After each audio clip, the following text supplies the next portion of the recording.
Thank you, Sir Daniel. I now give the floor to Mr. Attila Tanzi.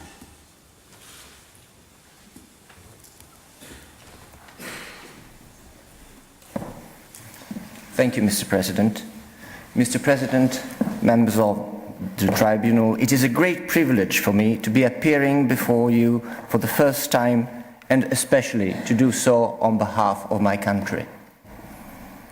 Mr. President, in order for this tribunal to entertain its jurisdiction over the present provisional measures, firstly, there must be a title of jurisdiction permitting the Italian application. Secondly, the tribunal is to be satisfied prima facie that the Annex 7 tribunal vested with the merits of the case has jurisdiction over the claim submitted to it. Contrary to the allegations advanced by the Indian government in their written observations, Mr. President, those requirements have been plainly satisfied by Italy. As to the title for jurisdiction of the present proceedings, suffice to recall that both disputing parties have consented to the Annex 7 jurisdiction of the tribunal currently under Constitution. Italy and India are both parties to UNCLOS and mutually bound by it since 29 July 1995.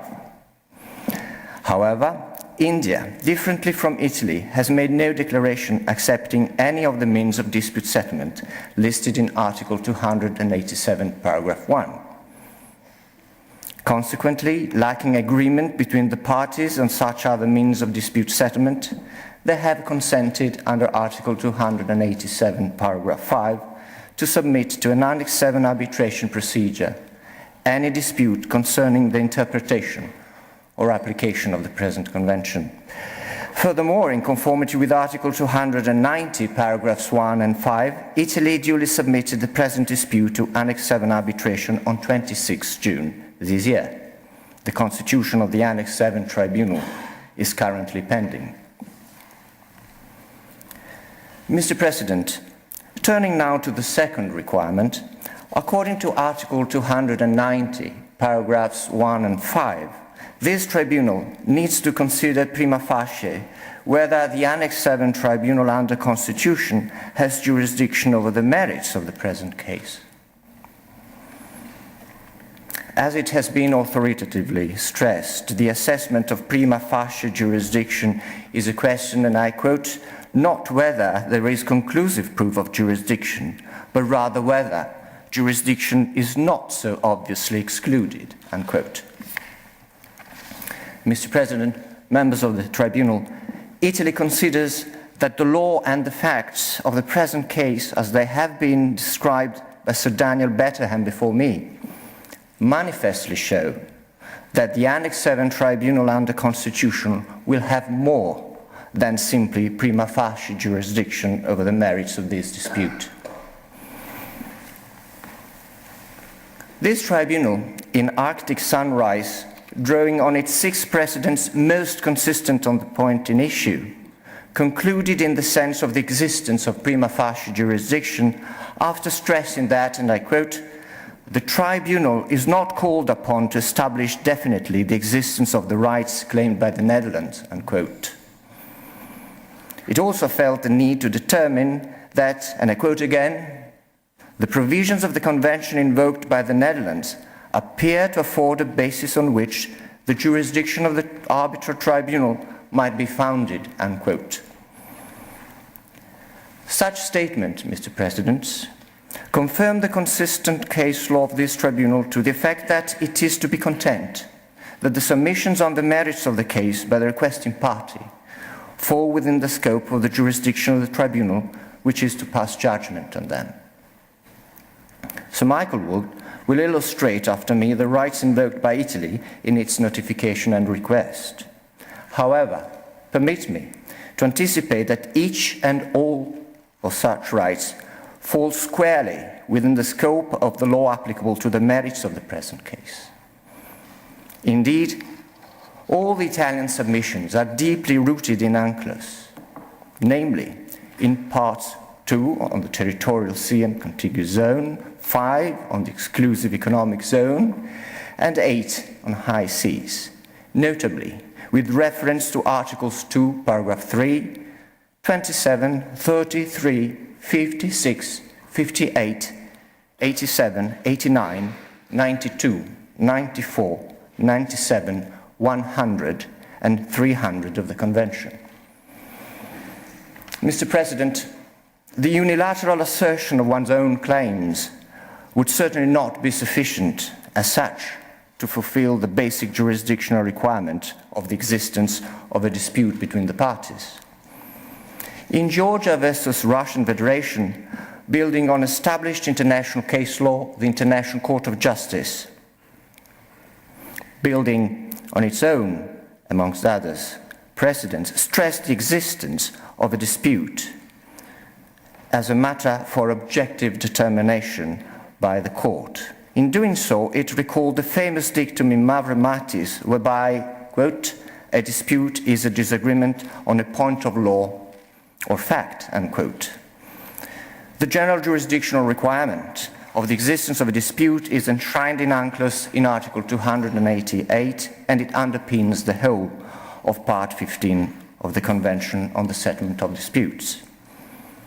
As to the means for assessing the existence of a dispute, it is noteworthy that the International Court of Justice, in the same Georgia versus Russian Federation case, also felt the need to stress, and I quote, the existence of a dispute may be inferred from the failure of a state to respond to a claim in circumstances where a response is called for, unquote.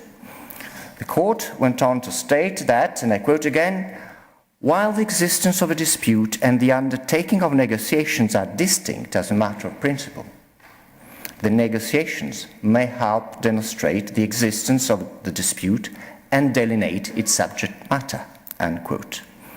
Indeed, Mr. President, the Italian protests and claims and requests for consultations over the Enrica Lexie Incident, repeatedly addressed to India ever since its occurrence, represent a reaction to India's persistent assertion of jurisdiction over the incident and over the 2 Italian Marines, which is clearly one of firm and repeated objection to its legality.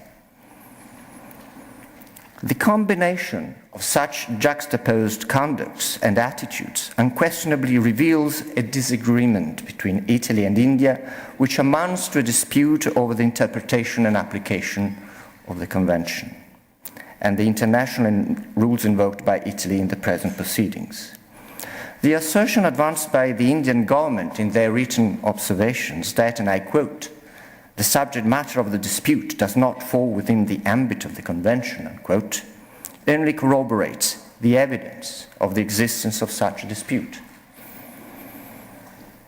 As evidenced in the notes verbals annexed to its notification and request, and as it has been further illustrated this morning by Sir Daniel, Italy has not limited itself to lodging complaints, but has conducted itself constructively with a view to reaching an amicable solution to the controversy. It is clear, Mr. President, that through such conduct, Italy has fulfilled the requirement whereby, before resorting to an international adjudicative body, the applicant is to prove that it has pursued in a meaningful manner a negotiated settlement of the dispute to no avail. Such a general rule is specified in Article 283 of UNCLOS on the obligation to exchange views.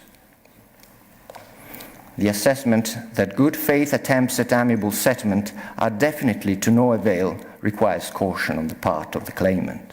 However, as stated by the International Court of Justice in the North Sea Continental Shelf case building on established case law, the jurisdictional requiring point is deemed to have been fulfilled, and I quote, when either of the parties insists upon its own position without contemplating any modification of it, unquote. This, Mr. President, is precisely the situation which has emerged from the facts eloquently described this morning by Sir Daniel. Those are the facts which, cumulatively taken, have made Italy draw in May this year the conclusion that a negotiated settlement could no longer be achieved.